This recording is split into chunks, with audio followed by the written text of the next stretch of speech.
The Russian military maintains the initiative on all the front lines. While the Ukrainian forces attempt counterattacks to slow down the Russian advance in the city of Avdiivka, they are losing ground in all other directions. In the north of the Donbass, Russian troops took control of the dominant heights east of Tierney. They continue their assault on a wide front, moving up to several hundred meters per day. The retreating Ukrainian units found themselves in a lowland under heavy fire from Russian aircraft and artillery. Since the area was heavily mined, Russian forces are pounding Ukrainian positions in order to prevent the enemy from any operations, while the sappers are mopping up the routes for a further offensive. The Russian military is also pushing Ukrainian artillery away from Donetsk in order to reduce shelling on civilians in the city. The Russian army is approaching the large Ukrainian stronghold in Kurahava from three directions. To the northeast, they achieved new tactical success in the town of Pervmaiska. Over the past day, they advanced about 800 meters near the lakes, straightening the front line. To the east, they continue their assault in Georgievka. To the southeast, the Russian military is advancing in the partially surrounded Novomikhalovka.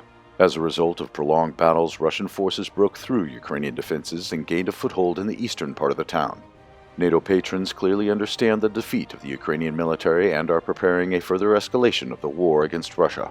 London reportedly proposed to its allies to consider deployment of the NATO Expeditionary Force to Ukraine.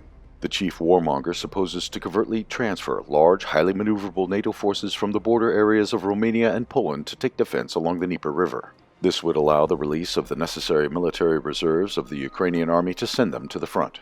The operation may include a preemptive strike by the armed forces of Moldova and Romania on Transnistria, as well as deployment of the NATO military on the territory of Norway and Finland to disperse Russian forces and launch strikes on strategic infrastructure facilities in the northern regions of Russia.